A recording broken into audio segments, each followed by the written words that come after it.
Hello दोस्तों, हम फिर से लेके आ गए एक नई कहानी। एक युवक ने शादी से कुछ साल बाद पिताजी से कहा कि वह विदेश जाकर व्यापार करना चाहता है। पिता ने उसकी मंजूरी दे दी।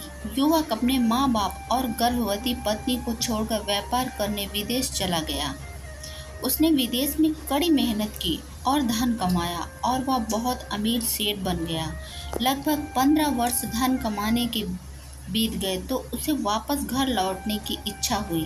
पत्नी को पत्र लिखकर उसने आने की सूचना दी और जहाज में बैठ गया। वह सेठ कुछ दिनों बाद अपने नगर पहुंचा। नगर के एक चौराहे पर ही देखा कि एक व्यक्ति के बोर्ड के साथ खड़ा है। वह बोर्ड में उसने लिखा था कि सूत्र मंत्र है। सेठ ने उस व्यक्ति के पास जाकर पता किया तो उसने बताया कि मैं बेशक कीमती ज्ञान के सूत्र बेच रहा हूँ। तो सेठ बोला, ठीक है, एक सूत्र मुझे भी दे दो। वह आदमी बोला, मेरे हर ज्ञान का सूत्र की कीमत 100 रुपये स्वर्ण मुद्राएं हैं। सेठ को यह सौदा महंगा तो लगा, लेकिन उसने एक ज्ञान सूत्र खरीद लिया। उस व्यक्ति ने सेठ को ज्ञान का सूत्र दिया, कोई भी कार्य करने से पहले 2 मिनट रुक कर सोच लेना। सेठ ने वह सूत्र अपनी डायरी में लिख लिया। सेठ को अपने घर पहुंचते पहुंचते रात हो गई। सेठ ने सोचा, इतने सालों बाद लौटा हूँ तो क्यों ना सीधे अपने पत्नी के पास पहुंचकर उसे सरप्राइज दे दूं। कुछ भी कहने से मना कर दिया। सीधे अपने पत्नी के कमरे में गया। वहां का नज़ारा देखकर वह चौंक गया।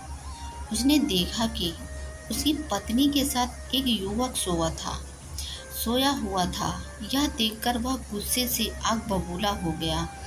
वह सोचने लगा कि मैं परदेश में उसकी चिंता कर रहा था और यह अन्य पुरुषों के साथ सो रही है। आज मैं इन दोनों को जिंदा नहीं छोड़ूंगा। वह गुस्से से अपनी तलवार निकालकर दोनों पर वार करने ही जा रहा था। इतने में उसे 100 स्वर्ण मुद्राओं के बदले जो ज्ञान सूत्र खरीदा था उसकी याद आ गई कि कुछ भी कार्य करने से पहले 2 मिनट सोच ले। वह 2 मिनट सोचने के लिए रुका। उसने तलवार वापस पीछे हटाई, लेकिन वो किसी बर्तन से टकरा गई। बर्तन के गिरने की आवाज़ से पत्नी की नींद खुल गई। आँख खुलते ही उसने अपने सामने अपने पति को देखा और तो वह बहुत खुश हो गई और बोली, आपके बिना जीवन सूना सूना था। मैं ही जानती हूँ कि कैसे मैं जी जानती हूँ। तो पत्नी ने यह बोलकर वापस सोए हुए युवक को उठाते हुए, बेटा उठ जाओ, तेरे पिताजी आए हैं। युवक उठकर जैसे ही पिताजी को प्रणाम करने झुका तो माथे पे पगड़ी सेठ के पैरों में गिर गई। उसके लंबे लंबे बाल बिखर गए।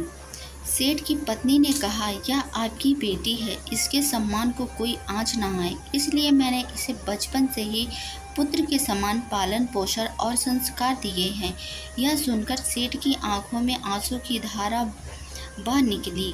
उसने पत्नी और बेटी को गले लगा लिया और सोचने लगा, यदि आज मैं उस ज्ञान सूत्र पर अमल नहीं किया होता तो आवेश में आकर कितना अनर्थ हो जाता। मेरे हाथों से मेरा ही निर्दोष परिवार खत्म हो जाता।